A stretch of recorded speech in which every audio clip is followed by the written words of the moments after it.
কয়েকদিন আগেও তীব্র গ্যাস সংকট ও কম প্রেশারের কারণে নরসিংদীর বেশ কিছু শিল্প কারখানায় উৎপাদন কার্যক্রম বন্ধ হয়ে পড়েছিল। তবে বর্তমানে পরিস্থিতি অনেকটাই স্বাভাবিক হওয়ায় স্বস্তি ফিরেছে শিল্পাঞ্চলগুলোতে। গত ৩ দিন ধরে নরসিংদীর ভাই ভাই সাইজিং ও ফুকির সাইজিং সহ বেশ কয়েকটি কারখানায় স্বাভাবিকভাবে উৎপাদন কার্যক্রম চলছে বলে জানিয়েছেন সংশ্লিষ্টরা।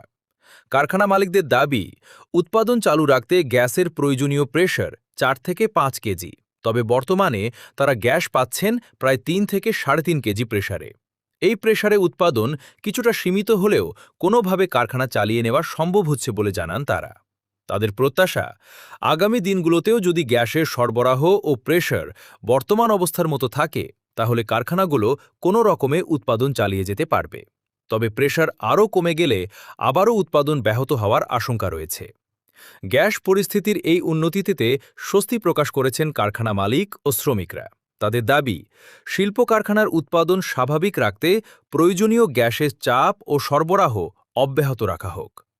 নরসিংদীর শিল্প কারখানাগুলোতে উৎপাদনের ধারাবাহিকতা বজায় রাখতে এখন সবার নজর গ্যাসের সরবরাহ ও প্রেশারের দিকে। আমাদের ফকির সাইজিংয়ে 1.5 মাস যাবৎ শাটডাউন ছিল। বর্তমানে প্রেশারের চাপ কিছু আছে বিধায় এখন চালাতে পারছি। আমাদের প্রয়োজন ছিল 5 কেজি, বর্তমানে আসছে 3 কেজি 3.5 কেজি। এই 3 কেজি 3.5 কেজি থাকলেও আমাদের সাইজিং চালানো যাবে। এরকম আমরা এখানে কাজ করি আসলামবাগ ফ্যাক্টরির, এখানে যে অবস্থা তাতে আমাদের চলা অনেক ব্যবসা সেবা হয়ে যাচ্ছে। তারপরে আপনার এখানে আমার মালিকেরও অনেক সমস্যা। আমাদের যদি ফ্যাক্টরি না চলে তো আমার মালিক আমাদের বেতন কোথা থেকে দিবে? এভাবে আমরা কীভাবে চলবো?